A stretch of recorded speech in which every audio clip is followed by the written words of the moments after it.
Hello అండి, welcome back to our channel. మన ఈరోజు టాపిక్ వచ్చేసి ప్రీవియస్గా మనకి ఏవైతే ఎగ్జామ్స్ జరిగినాయో 2024లో అందులో ఉన్న సైకాలజీ పేపర్స్ చేసుకుందాం. 30 క్వశ్చన్స్. అవి వచ్చేసి మనకి ఫస్ట్ క్వశ్చన్, క్రింది వాని నుండి వికాసంను కాకుండా పెరుగుదలను సూచించే ఉదాహరణను గుర్తించండి. మనకి కింద 4 ఎగ్జాంపుల్స్ ఇచ్చారు కదా, అందులో వికాసం కాకుండా పెరుగుదలని సూచించే ఎగ్జాంపుల్ని గుర్తించమన్నారు. ఒకటి వచ్చేసి, మునుపటి సంవత్సరంతో పోలిస్తే మహిత్ పెన్సిల్ను మరింత గట్టిగా పట్టుకోగలుగుతున్నాడు. అంటే తన వికాసం పెరిగిందన్నమాట. అర్చన అనే 6 నెలల పాప తన తల్లిని చూసి నవ్వింది. అంటే అర్చన తన తల్లిని చూసి గుర్తుపట్టిందన్నమాట.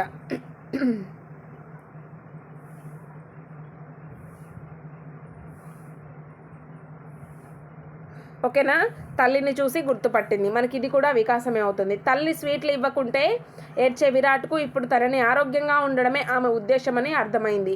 ఇది కూడా వికాసంలో భాగమే. పెరుగుదల అంటే ఈ 3 వికాసం అయింది. పెరుగుదల అంటే శారీరక పెరుగుదలనే పెరుగుదల అంటాం కదా. ఆ శారీరకంగా పెరుగుదల ఎందులో జరిగిందంటే, గడిచిన 6 నెలల్లో గీత 1 అంగుళం ఎత్తు అనేది పెరిగింది. ఇది మనకి పెరుగుదల అవుతుందన్నమాట. So option 4 is the right answer for this question. ఎందుకు ఇదే పెరుగుదల అని చూస్తున్నామంటే, ఈ 3 మనకి శారీరకమైన పెరుగుదల గురించి ఎటువంటి వివరణ ఇవ్వలేదు. ఈ 4th వన్లోనే 6 నెలల్లో 1 అంగుళం ఎత్తు పెరిగింది అంటే పెరుగుదల గురించి అన్నమాట ఈ statement. So 4th one is the right answer. Thyroid గ్రంథి తక్కువ అభివృద్ధి చెందడం వల్ల జరిగేది ఏంటి అని అడిగారు. పెరుగుదల మందగిస్తుంది, మహాకాయత, అసాధారణ ఉత్తేజం, అశాంతి. ఓకేనా, థైరాయిడ్ గ్రంథి తక్కువ అభివృద్ధి చెందడం వల్ల జరిగేది ఏంటంటే పెరుగుదల అనేది మందగిస్తుంది అన్నమాట. థైరాయిడ్ గ్రంథి లోపం వల్ల, థైరాయిడ్ గ్రంథి సీక్రెట్ చేస్తే ఏదైతే హార్మోన్ ఉందో ఆ హార్మోన్ లోపం వల్ల పెరుగుదల మందగించడం జరుగుతుంది. ఇది లేకుండా అభ్యసనం జరగదు. ఈ క్రింది ఇచ్చిన 4 ఆప్షన్స్లో ఏది లేకుండా మనకి అభ్యసనం జరగదో గుర్తించాలి. అభ్యసన లక్ష్యం, ప్రేరణ, అనుభవం, బోధకుడు. ఓకేనా, బోధకుడు లేకున్నా కూడా మనం అభ్యసన జరుగుతుంది. బికాస్ మనకి అభ్యసన లక్ష్యం లేకుండా అభ్యసనం జరగదు అని ఇదొకటి ఉంది. అభ్యసన లక్ష్యం లేకున్నా కూడా ఏదో ఒక విధంగా మనం ఒక లక్ష్యం పెట్టుకొని కాకుండా నార్మల్గా కూడా నేర్చుకోవచ్చు. సో అభ్యసనం ఎంతో కొంత జరుగుతుంది. ప్రేరణ లేకపోయినా కూడా, మనల్ని ఎవరు ప్రేరేపించకపోయినా కూడా ఎంతో కొంత అభ్యసనం అనేది జరుగుతుంది. ఈవెన్ బోధకుడు లేకపోయినా, అంటే టీచర్ లేకపోయినా కూడా సమాజం ద్వారా కావచ్చు, కుటుంబం ద్వారా కావచ్చు, మనకి అభ్యసనం అనేది జరుగుతుంది అని మనం ఆల్రెడీ చదువుకున్నాం. ఓకేనా, అనుభవం లేకుండా అభ్యసనం అనేది జరగదు. Option 3 is the right answer. 4th question వచ్చేసి, ఒక అభ్యర్థి వివిధ సహజ సామర్థ్య పరీక్షలను ప్రయత్నించాడు. అతని నిష్పాదన వేగం మరియు ఖచ్చితత్వంతో పదాలు మరియు సంఖ్యలను గ్రహించే సామర్థ్య పరీక్షలు ఉత్తమంగా ఉంది. అతడు మరింత విజయవంతం కాగల వృత్తి ఏంటి అని అడిగారు. ఓకేనా, సంగీతకారుడు, గుమాస్తా సంబంధ ఉద్యోగాలు, శాస్త్రవేత్త, ఏదైనా బహిరంగ క్రీడ. ఓకేనా, వివిధ సహజ సామర్థ్యాల పరీక్షలను ప్రయత్నించాడు. అతని నిష్పాదన వేగం ఖచ్చితత్వంతో పదాలు మరియు సంఖ్యలను గ్రహించే సామర్థ్య పరీక్షలో ఉత్తమంగా ఉంది. పదాలు మరియు సంఖ్యలను గ్రహించే సామర్థ్యంలో ఉత్తమంగా ఉంది అంటే గుమస్తా సంబంధ ఉద్యోగాలను తను ఎక్కువగా విజయవంతం కాగలడు. ఓకేనా, option 2 is the right answer. 5th question కనుక చూసుకున్నట్లయితే, భయరహిత అభ్యసన పరిసరాన్ని సృష్టించడానికి ఉపాధ్యాయుడు ప్రోత్సహించకూడనిది ఏంటి అని అడిగారు. భయరహిత అంటే భయపడుతూ అభ్యసనం, భయపడుతూ నేర్చుకోవడం. అభ్యసనం అంటే ఏంటి? లెర్నింగ్ కదా. భయపడుతూ నేర్చుకోవడం అనే పరిసరాన్ని, అంటే మనం స్కూల్కి వెళ్తే భయపడతాం, ఈ సార్ కొడతాడేమో, ఆ సార్ కొడతాడేమో, మ్యాథ్స్లో తక్కువ మార్కులు వచ్చినాయి, అది ఇది అనేసి భయపడకుండా, అట్లా భయం లేకుండా భయరహిత అభ్యసనాన్ని, భయం లేకుండా లెర్నింగ్ చేయడానికి, భయం లేకుండా నేర్చుకోవడానికి, అలాంటి పరిసరాన్ని సృష్టించడానికి ఉపాధ్యాయుడు ప్రోత్సహించకూడనిది ఏది అని అడిగారు. ఇక్కడ నెగిటివ్ షేడ్, కూడనిది అన్నారు. ఓకేనా, దూకుడు ప్రవర్తన, విద్యార్థులు ఒకరి పట్ల మరొకరి సహానుభూతి, విశ్వసనీయ సంబంధాలు, ఒత్తిడి లేని వాతావరణం. ఓకేనా, దూకుడు ప్రవర్తన అనేది ప్రోత్సహించకూడదు ఉపాధ్యాయుడు. విద్యార్థుల్లో ఒకరి పట్ల మరొకరికి సహానుభూతి ఉండాలి, విశ్వసనీయ సంబంధాలు ఉండాలి, ప్లస్ ఒత్తిడి లేని వాతావరణం కూడా ఉండాలి. ఈ 3 ఉండాలి. దూకుడు ప్రవర్తన అనేది ఉండకూడదు. నెక్స్ట్ వచ్చేసి 6th క్వశ్చన్, ఏదైనా ఒక అంశం ఆధారంగా ఒక వ్యక్తి లేదా వస్తువుకు సానుకూల లక్షణాలను ఆపాదించే ధోరణి ఏంటని అడిగారు. హార్న్ ప్రభావం, విషయ నిష్ఠత, తటస్థత, హాలో ప్రభావం. రైట్ ఆన్సర్ వచ్చేసి హాలో ప్రభావం అనమాట. Option 4 is the right answer. Next question, తరగతి 6 ఉపాధ్యాయురాలు అర్థశాస్త్రంలోని కొన్ని భావనలను తన విద్యార్థులు అర్థం చేసుకొనుటకు స్థానిక మార్కెట్ యార్డుకు తీసుకెళ్ళింది. ఓకేనా, 6వ తరగతి విద్యార్థులను తన టీచర్ ఏం చేశారంటే అర్థశాస్త్రంలోని కొన్ని భావనలు, అర్థశాస్త్రం అంటే మనకి లెక్కలు అవన్నీ ఉంటాయి కదా, బిజినెస్కి సంబంధించి కదా, సో అవి అర్థం చేసుకోవడానికి స్థానిక మార్కెట్కి, మిర్చి యార్డ్కి తీసుకెళ్లారంట. ఏదో మార్కెట్ యార్డ్, సంథింగ్ ఎల్స్. ఓకేనా, తీసుకెళ్ళింది. అయినా ఉపాధ్యాయురాలు ఉపయోగించిన అభ్యసన వనరు ఏంటి అని అడిగారు. అంటే బయటికి తీసుకెళ్ళడం, మార్కెట్ యార్డ్కి తీసుకెళ్ళడం ద్వారా విద్యార్థులకు ఏదో నేర్పించాలనుకుంది అర్థశాస్త్రంలో. అయినా ఆ ఉపాధ్యాయురాలు ఉపయోగించిన అభ్యసన వనరు ఏంటి అంటే స్థానిక మార్కెట్ ఉంది కదా, అది ఏ వనరు కిందకు వస్తుంది అని అడిగారు. సమాజం, సమవయస్కుల సమూహం, సాంకేతికత, ఆట. ఓకేనా, అది సమాజం కిందకు వస్తుంది. మార్కెట్ యార్డ్ ఎక్కడుంది? సమాజంలో ఉంది కదా, సమాజం ద్వారా ఏదో ఒకటి నేర్పించాలి అని టీచర్ అనుకుంటుంది. సో సమాజం అన్నమాట. నెక్స్ట్ క్వశ్చన్ వచ్చేసి నిరంతరం సమగ్ర మూల్యాంకనం సిసిఈ, కంటిన్యూ ఎవల్యూషన్ అంటాం కదా, అది నిరంతర సమగ్ర మూల్యాంకనానికి సంబంధించి సరికాని స్టేట్మెంట్, సరికానిది అని అడిగారు. సరి అయినది కాదు, గుర్తుంచుకోండి. సిసిఈని విద్యా హక్కు చట్టం 2009 సిఫార్సు చేసింది. ఆప్షన్ 2 వచ్చేసి సిసిఈ వ్యవస్థలో భాగంగా విద్యార్థుల యొక్క నిష్పాదన 3 అభ్యసన రంగాలలో మదింపు చేయబడుతుంది. ఆప్షన్ 3 సిసిఈ లక్ష్యం 6 నుండి 10వ తరగతి వరకు ప్రతి తరగతి చివరిలో ఒకే ఒక్క పరీక్షను నిర్వహించడం. ఆప్షన్ 4 సిసిఈ లక్ష్యం పిల్లలు పాఠశాలలో ఉన్న కాలంలో వారి ప్రతి అంశాన్ని మూల్యాంకనం చేయడం. ఓకేనా, రైట్ ఆన్సర్ వచ్చేసి, రైట్ ఆన్సర్ అంటే ఇందులో 3 సరి అయినవి ఉంటుంది, 1 సరికానిది ఉంటుంది. అదేంటో చూద్దాం. సిసిఈ లక్ష్యం 6 నుంచి 10 తరగతి వరకు ప్రతి తరగతి చివరిలో ఒకే ఒక్క పరీక్షను నిర్వహించడం. ఇది రాంగ్. 6 నుంచి 10వ తరగతిలో ఓన్లీ ఒక ఎగ్జామ్ని నిర్వహిస్తున్నారా ఇప్పుడు మనకున్న ఎడ్యుకేషన్ సిస్టంలో? కాదు కదా. So this is the wrong option, option 3 అనేది. నెక్స్ట్ 9th క్వశ్చన్ చూసుకున్నట్లయితే క్రింది వాణిలో ఒకటి అభ్యసనానికి సరైన వివరణ. అభ్యసనానికి క్రింది వాణిలో 3 మిస్టేక్ ఉన్నాయి, 1 మాత్రమే సరైన వివరణ ఉంది. అదేంటో తెలుసుకుందాం.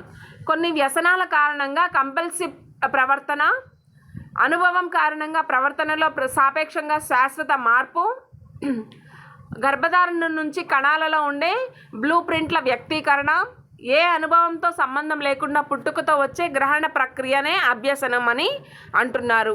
రైట్ ఆన్సర్ వచ్చేసి అభ్యసనానికి సరైన వివరణ అనుభవం కారణంగా ప్రవర్తనలో సాపేక్షంగా శాశ్వత మార్పు.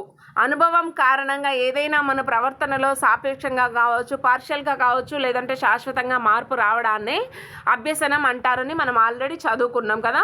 Option 2 is a right answer. Next question, ప్రవర్తనవాదం దృష్టి పూర్తిగా దీనిపై కేంద్రీకరించబడి ఉంటుంది. పరిశీలించదగిన ప్రవర్తన, మొత్తంగా గ్రహించడం, విషయాల ఉపయోగం, అచేతన మనస్సు. రైట్ ఆన్సర్ వచ్చేసి ప్రవర్తనవాదం దృష్టి పూర్తిగా దేనిపై కేంద్రీకరించబడుతుందంటే పరిశీలించదగిన ప్రవర్తన. Option 1 is a right answer. Next question, ఈ రకమైన తల్లిదండ్రులు తమ పిల్లలు అనుసరించడానికి కఠినమైన నియమాలను ఏర్పాటు చేస్తారు మరియు వాటిని ఏర్పాటు చేయడానికి కారణాలను వివరించరు.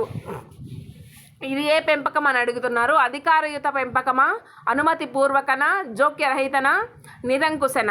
ఇది వచ్చేసి మనకి నిరంకుశ. మనం ఆల్రెడీ నిన్న కూడా ఒక టెట్ ప్రీవియస్ సైకాలజీకి సంబంధించి ప్రీవియస్ పేపర్ చేసుకున్నాం. అది చూడని వాళ్ళు ఎవరైనా ఉంటే వెళ్ళి చూడండి. అందులో కూడా సేమ్ ఇదే క్వశ్చన్ వచ్చింది మనకి. ఈ పెంపక పద్ధతులు అయితే మాత్రం వీటి నుంచి కంపల్సరీ క్వశ్చన్ వస్తుంది. అధికారయుత అంటే ఒకరికొకరు రెస్పెక్ట్ ఇచ్చుకుంటారు. పిల్లలు చెప్పింది తల్లిదండ్రులు వింటారు, తల్లిదండ్రులు ఏదైనా చెప్తే పిల్లలు విని చదువుకుంటారు. అనుమతి పూర్వక అంటే అది మనకు అనుమతి పూర్వక అనేది లేదు. జోక్యరహిత అంటే అసలు పిల్లలు ఏది చేసినా కూడా అడ్డే చెప్పరు, నీ ఇష్టం నువ్వు ఏదైనా చెయ్యి అంటారు. నిరంకుశకు వచ్చేసి నేను ఏది చెప్తే నువ్వు అది చెయ్యాలి అంతే. నేను ఎంపీసీ తీసుకుంటే ఎంపీసీ, నేను బైపీసీ తీసుకుంటే నువ్వు బైపీసీ తీసుకోవాలి, నీకు చాయిస్ లేదు అన్నట్లు మాట్లాడతారు. దాన్నే నిరంకుశ పెంపకం అంటారు. ఓకేనా. కఠినమైన నియమాలను ఏర్పాటు చేస్తారు. తమ పిల్లలు అనుసరించడానికి తల్లిదండ్రులు తామే నియమాలను ఏర్పాటు చేస్తారు. అంటే ఇది వచ్చేసి నిరంకుశ పెంపకం అన్నమాట. Option 4 is the right answer.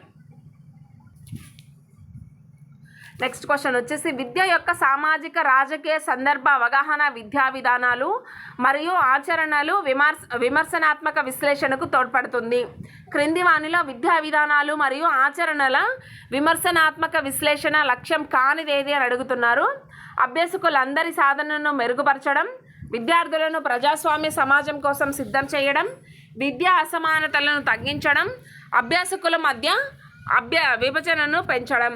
Right answer వచ్చేసి 4th ఆప్షన్, అభ్యాసకుల మధ్య విభజనను పెంచడం అన్నమాట.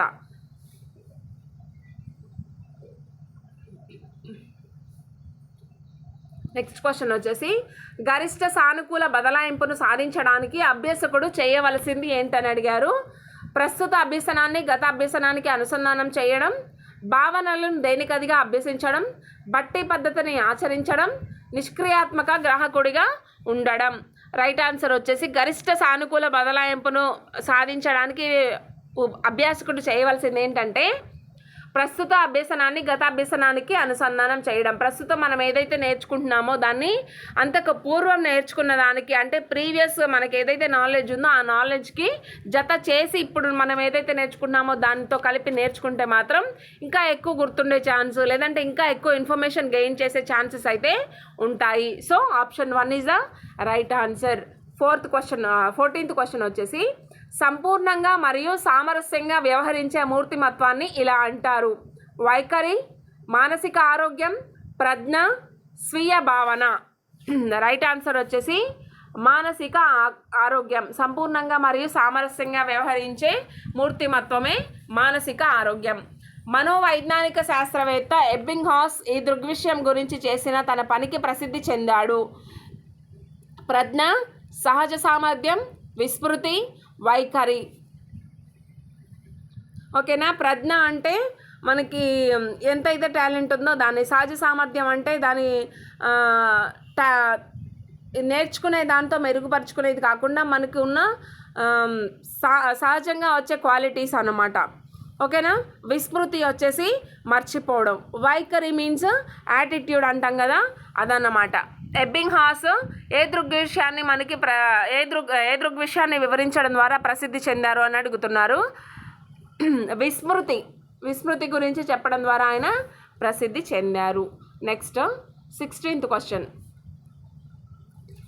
నర్సరీలో చేర్పించాలని భావించిన 2 ఏళ్ల చిన్నారి తల్లిదండ్రులు ఆ చిన్నారిని పాఠశాలకు తీసుకెళ్లారు. ఆ శిశువుతో పరస్పరంగా మాట్లాడిన తరువాత ఆ శిశువును నర్సరీ విభాగంలో చేర్చుటకు మరికొంతకాలం అవసరమని పాఠశాల వారు తల్లిదండ్రులకు చెప్పారు. పాఠశాల ప్రతిస్పందన ఈ అభ్యసన సూత్రానికి సంబంధించినది. ఒక 2 years బాబుని తీసుకెళ్తే, 2 years బేబీని తీసుకెళ్తే ఇంకా టైం ఉంది ఆ బేబీ కానీ స్కూల్ వాళ్ళు చెప్పారనమాట. అయినా ఇది ఏ అభ్యసన సూత్రానికి సంబంధించిందంటే సంసిద్ధతన, ప్రభావమా, ఆకృతిన, వివక్షణ. ఓకేనా. సంసిద్ధత అంటే ఆ బేబీ, ఆ 2 years బేబీ ఎవరైతే ఉన్నారో ఈ పునర్బలన నియమంలో అభ్యాసకుడి తనకు ఎప్పుడు పునర్బలనం లభిస్తుందో ఖచ్చితంగా తెలియదు. స్థిర నిష్పత్తి పునర్బలన నియమం, స్థిరకాల వ్యవధి పునర్బలన నియమం, నిరంతర పునర్బలన నియమం, చరశీల పునర్బలన నియమం. రైట్ ఆన్సర్ వచ్చేసి చరశీల పునర్బలన నియమంలో అభ్యాసకుడికి తనకు ఎప్పుడు పునర్బలనం లభిస్తుందో ఖచ్చితంగా తెలియదన్నమాట. ఓకేనా. Next question. RT 2009 షెడ్యూల్లో పేర్కొన్న నిబంధనలు మరియు ప్రమాణాల ప్రకారం 6 నుండి 8 తరగతులు నిర్వహించే పాఠశాలలో ప్రతి తరగతికి కనీసం ఒక ఉపాధ్యాయుడు ఉండాలి. తద్వారా కనీసం క్రింది ఇచ్చిన విధంగా ప్రతి విషయానికి ఒక ఉపాధ్యాయుడు ఉండాలి. ఓకేనా. విజ్ఞాన శాస్త్రం, సాంఘిక శాస్త్రం, గణితం, భాషలు. 2 వచ్చేసి విజ్ఞాన శాస్త్రం, గణితం, సాంఘిక శాస్త్రం, భాషలు. 3 వచ్చేసి విజ్ఞాన శాస్త్రం, భాషలు, సాంఘిక శాస్త్రం, గణితం. 4th ఆప్షన్ వచ్చేసి విజ్ఞాన శాస్త్రం, సాంఘిక శాస్త్రం, భాషలు మరియు భాషలు, గణితం. ఓకేనా. రైట్ ఆన్సర్ వచ్చేసి విజ్ఞాన శాస్త్రానికి ఉండాలి, గణితానికి ఉండాలి, సాంఘిక శాస్త్రం, భాషలకు ఉండాలి. Option 2 is the right answer. మనకి 19th క్వశ్చన్ వచ్చేసి సమరూప కవలలలో ఫలదీకరణకు సంబంధించి సరైన స్టేట్మెంట్ను గుర్తించండి. ఒక అండం ఒక శుక్రకణం ద్వారా ఫలదీకరణం చెందుతుంది. ఇది వచ్చేసి సెకండ్ ఆప్షన్. ఒక అండం 2 శుక్రకణాల ద్వారా ఫలదీకరణం చెందుతుంది. ఇది రాంగ్. 2 అండాలు ఒక శుక్రకణం ద్వారా ఫలదీకరణం చెందుతాయి. ఇది కూడా రాంగ్. 2 అండాలు 2 శుక్రకణాల ద్వారా ఫలదీకరణం చెందుతాయి. ఇలా చెందితే వాటిని సమరూప కవలలు అనరు, నాన్ ఐడెంటికల్ ట్విన్స్ అంటారు, అసమరూప కవలలు అంటారు. 2 అండాలు 2 శుక్రకణాలతో ఒకటేసారి ఫలదీకరణం చెంది కవలలు లోపల ఉంటే వారిని అసమరూప కవలలు అంటారు. అదే ఒకే అండం వచ్చేసి ఒకే శుక్రకణం ఫలదీకరణం చెందించిన తర్వాత జైగోట్గా మారి ఆ జైగోట్ 2గా విభజించి 2 పిల్లజీవులు ఏర్పడితే మాత్రం వాటిని సమరూప కవలలు అంటారు. ఓకేనా? Option 1 is the right answer. Kohlberg ఒక వ్యక్తి యొక్క నైతిక వికాసాన్ని దీని సంబంధంగా వివరిస్తాడు. శారీరక వికాసం, భాషా వికాసం, సంజ్ఞానాత్మక వికాసం, ఉద్వేగ వికాసం. రైట్ ఆన్సర్ వచ్చేసి సంజ్ఞానాత్మక వికాసం అన్నమాట. Next question. తనకు అపారమైన ఆనందం కలుగుతుంది కాబట్టి ఆశ వివిధ ఆన్లైన్ సైట్ల నుంచి అభ్యసిస్తూనే ఉంటుంది. ఇది దీనికి ఒక ఉదాహరణ. అంతర్గత ప్రేరణ, బహిర్గత ప్రేరణ, అసహజ ప్రేరణ, బలవంతపు ప్రేరణ. రైట్ ఆన్సర్ వచ్చేసి అంతర్గత ప్రేరణ అవుతుంది ఇది. నెక్స్ట్, సమ్మిళిత విద్యకు సంబంధించి సరికాని స్టేట్మెంట్ను గుర్తించండి. సమ్మిళిత విద్య సామాజిక సమైక్యతను బలపరుస్తుంది. సమ్మిళిత విద్య అనేది వైవిధ్యాలతో సంబంధం లేకుండా పిల్లలందరి హక్కులను సాధిస్తుంది. సమ్మిళిత విద్య అంటే పిల్లలందరూ ఒకే పాఠశాలలో కలిసి అభ్యసిస్తారు. సమ్మిళిత విద్య అనేది ఒంటరిగా సాగే విద్య. సమ్మిళిత విద్యకు సరికాని స్టేట్మెంట్ అడిగారు కాబట్టి సమ్మిళిత విద్య అనేది ఒంటరిగా సాగే విద్య అని చెప్పారు. 4th option wrong. మిగతా 3 అనేది రైట్ అన్నమాట. సమ్మిళిత విద్యలో మనకి మంచి పిల్లలు ఉంటారు, డిజేబుల్డ్ పర్సన్స్ ఉంటారు, అంటే ఫిజికల్గా మెంటల్గా సరిగ్గా లేని పిల్లలు ఉంటారు, గుడ్డి వాళ్ళు ఉంటారు, బదిరులు ఉంటారు, వీళ్ళందరూ ఉంటారన్నమాట. అందరూ కలిసి నేనేది తక్కువ కాదు, నేను కూడా వాళ్ళతో కలిసి చదువుకుంటున్నా అని వాళ్ళలో ఇంకా మోటివేట్ పెంచడానికి, వాళ్ళని హ్యాపీగా ఉంచడానికి సమ్మిళిత విద్య అనేది ఏర్పాటు చేశారు. అంటే నార్మల్ పీపుల్తో కొంచెం డిజేబుల్డ్ ఉన్న పిల్లలు కూడా చదువుకుంటే దాన్ని సమ్మిళిత విద్య అంటారు. ఇది ఒంటరిగా సాగే విద్య కాదు. సో సరికాని స్టేట్మెంట్ వచ్చేసి ఆప్షన్ 4 అన్నమాట. Next question. పియాజే యొక్క సంజ్ఞానాత్మక వికాస సిద్ధాంతంలో సంజ్ఞానాత్మక నిర్మాణం యొక్క యూనిట్ ఏంటని అడిగారు. సాంశీకరణం, స్కీమా, అనుగుణ్యం, సమతౌల్యం. రైట్ ఆన్సర్ వచ్చేసి స్కీమా అన్నమాట. ఒక తండ్రి తన బిడ్డ స్వతంత్రంగా మారేలా చూడడానికి తన బిడ్డకు మార్గనిర్దేశం చేస్తాడు మరియు అదే సమయంలో ఆరోగ్యకరమైన పరిమితుల్లో సంశయం మరియు సిగ్గు పెంపొందేలా జాగ్రత్త పడతారు. ఎరిక్సన్ యొక్క మనోసాంఘిక వికాస సిద్ధాంతం ప్రకారం ఈ ఉదాహరణలతో పిల్లవాడి వయస్సు ఎంత? 1.5 years to 3 years, 6 to 12 years, 3 to 6 years, 12 to 19 years. మనకి ఎరిక్సన్ మనోసాంఘిక విజ్ఞాన దశలు మాత్రం కంపల్సరీ ఇంపార్టెంట్ అండి. ఎరిక్సన్ యొక్క సిద్ధాంతం కంపల్సరీ చూసుకోండి మీరు. ఓకేనా? దీనికి రైట్ ఆన్సర్ వచ్చేసి 1.5 to 3 years మధ్యలో ఉంటుంది వయస్సు. నెక్స్ట్, బ్రూనర్ ప్రకారం అభ్యసనం సాధారణం నుంచి నిర్దిష్టం వైపుకు వెళ్ళే నిగమన ప్రక్రియ, యాదృచ్ఛిక యత్నదోష కృత్యం, ఆవిష్కరణ యొక్క క్రియాత్మక ప్రక్రియ, ఉద్దీపనకు సంబంధించిన నిబంధిత ప్రతిస్పందన. ఓకేనా? రైట్ ఆన్సర్ వచ్చేసి ఆవిష్కరణ యొక్క క్రియాత్మక ప్రక్రియ. బ్రూనర్ ఆవిష్కరణ సిద్ధాంతం అంటాం కదా. Option 3 is the right answer. క్రింది వానిలో భాగస్వామ్య అభ్యసనం యొక్క లక్షణం కానిది ఏది అని అడిగారు. పరస్పరంగా ఆధారపడడం, ఒకే లక్ష్యం, సమిష్టి బాధ్యత, ఏకాంతము. రైట్ ఆన్సర్ వచ్చేసి భాగస్వామ్య అభ్యసనం యొక్క లక్షణం కానిది ఏంటంటే ఏకాంతం. ఇక్కడ మనకి పేర్లోనే భాగస్వామ్యం ఉన్నప్పుడు ఏకాంతం ఎలా కరెక్ట్ అవుతుంది? సో రాంగ్ అన్నమాట. నెక్స్ట్, పిల్లల చేతులు అరచేతి కంటే ముందు, అరచేతులు వేళ్ల కంటే ముందు అభివృద్ధి చెందుతాయి అనే విషయానికి సంబంధించిన సూత్రం. సమీప దూరస్థ దిశ, వైయక్తిక భేదాలు, వికాసం నిరంతరంగా కొనసాగుతుంది, వికాసం సాధారణం నుంచి నిర్దిష్ట వైపుకు మళ్ళుతుంది. రైట్ ఆన్సర్ వచ్చేసి వైయక్తిక భేదాలు.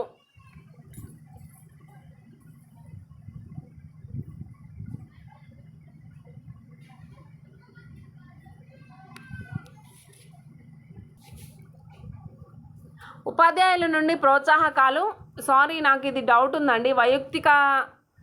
వైయక్తిక భేదాలు అయితే కాకపోవచ్చు. ఇట్ మే బి సమీప దూరస్థ వికాసం సాధారణం నుంచి ఇది కూడా కాదు. వికాసం నిరంతరంగా కొనసాగుతుంది, ఇది కాదు. వైయక్తిక భేదాలు కాదు. It may be first answer ఏమో అని నాకు డౌట్గా ఉంది. ఈ క్వశ్చన్ కొంచెం నాకు డౌట్ ఉంది. మీకు ఎవరికైనా ఆన్సర్ చేస్తే నాకు కామెంట్ సెక్షన్లో కామెంట్ చేసి చెప్పండి. 27th క్వశ్చన్ ఆన్సర్ అని 1 2 3 4 అని నంబర్ వేసి చెప్పండి. ఓకేనా? 27 నేను చెప్పట్లేదు, డౌట్గా ఉంది. మీరే చెప్పండి కామెంట్ సెక్షన్లో, నాకు తెలియజేయండి. సారీ. Next question.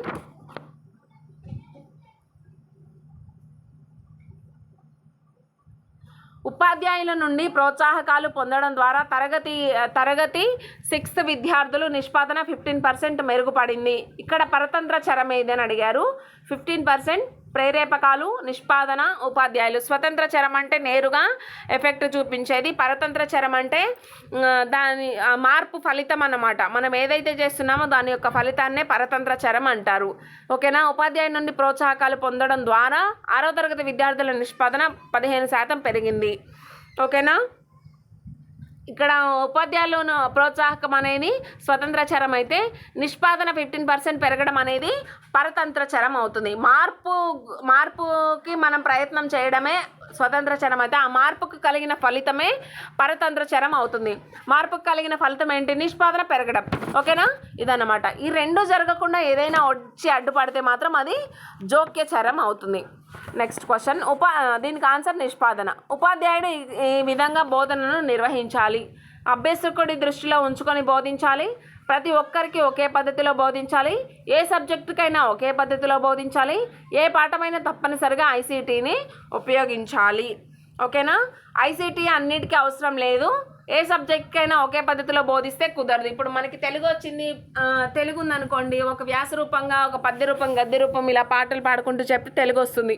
అదే మనకు మ్యాథ్స్ అలా చెప్తే వస్తుందా? మ్యాథ్స్ ఫార్ములాస్ వేయకుండా చెప్తే మనకు వస్తుందా? బయాలజీ ఉంది, సైంటిఫిక్ నేమ్స్ అవి ఇవి చెప్పుకుంటూ మనకి బయాలజీ క్లాస్ చెప్పాలి. అదే క్లాస్ లాగా సైంటిఫిక్ నేమ్స్ అవి ఇవి చెప్పకుండా మ్యాథ్స్ లాగా 1 2 3 వేసుకుంటే మనకు వస్తుందా? రాదు కదా. ప్రతి ఒక్కరికి ఒకే పద్ధతిలో బోధించాలంటే ప్రతి ఒక్కరికి ఒకే పద్ధతిలో బోధిస్తే జరగదు. మంచి పిల్లలు అంటే యావరేజ్గా చదివే పిల్లలు ఉంటారు, బిలో యావరేజ్ ఉంటారు, క్లాస్ టాపర్స్ ఉంటారు. అందరికీ ఒకే పద్ధతిలో చెప్తే వాళ్ళు అర్థం చేసుకోలేరు. సో ఇది కూడా రాంగ్. అభ్యాసకుడిని దృష్టిలో ఉంచుకొని బోధించాలి, ఇది కరెక్ట్ మనకి. ఓకేనా? నేర్చుకునే వాళ్ళు ఎలా ఉన్నారు, అభ్యాసకులు ఎలా ఉన్నారు అని వారిని దృష్టిలో ఉంచుకొని పాఠం బోధిస్తే అది కరెక్ట్ ఆన్సర్ అవుతుంది. నెక్స్ట్, NCF 2005 ప్రకారం విద్యా ప్రణాళిక పిల్లలను ఈ విధంగా ఉండేటట్లు చేయాలి. పాఠ్య జ్ఞానాన్ని పునరుత్పత్తి చేయడం, ఉపాధ్యాయుని నుండి మాత్రమే జ్ఞానాన్ని పొందడం, వారి ఆసక్తిని పెంపొందించడం, పరీక్షలకు సిద్ధం కావడం.